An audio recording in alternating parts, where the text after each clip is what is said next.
Hello and welcome to the Columbia Daily Tribune's Courtside View basketball webcast. This is Tribune sports editor Joe Waljesper with Tribune basketball beat writer Steve Walentic close by. Steve, Missouri opens SEC play this week.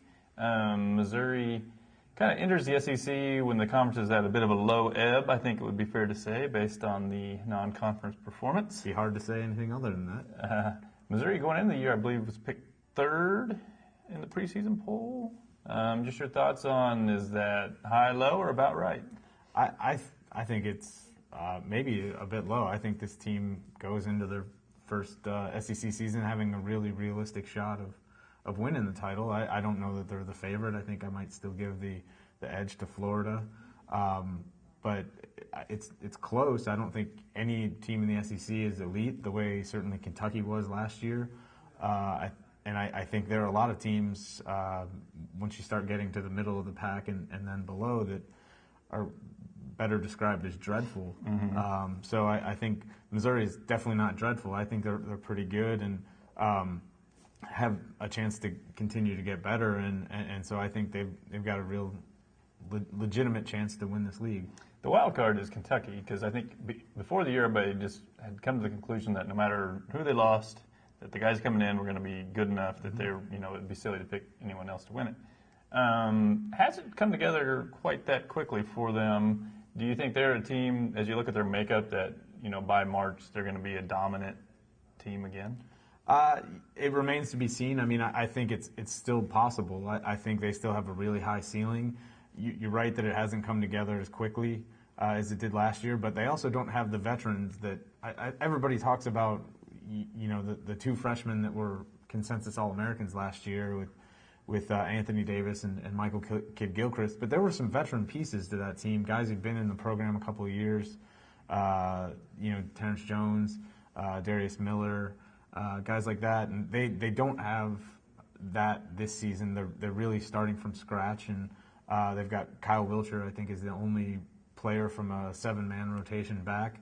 Ryan Harrow, the transfer from North Carolina State, as their point guard, and he missed time earlier in the year for really unexplained reasons, and also struggled when he did play, but he's really come on of late. I think he's averaging about 15 points in his last 5 games, and I think with his progress, Kentucky has a much higher ceiling. I think their freshmen are all contributing the way that people would expect. Nerlens Noel is filling up the stat sheet. I think Archie Goodwin's leading them in scoring right now. And Alex Poythress is also playing very well. I think their second leading scorer. If they continue to get good point guard play, I think they're going to be a real threat to everybody else in the conference. Besides Kentucky and Florida, are there any teams out there you think that maybe just matchup-wise give Missouri trouble? Well, it'll be interesting to see. Missouri obviously didn't look great against the pressing team. That's kind of what I was getting at. In Louisville. Did better against VCU, but still didn't knock your socks off with the way that they looked offensively.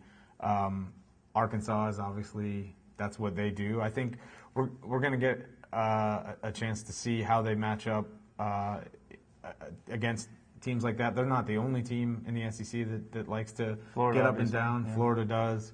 I think that's going to be interesting to see how they do match up. I think one of the other teams that people thought would be a contender in the league race before the year was Tennessee.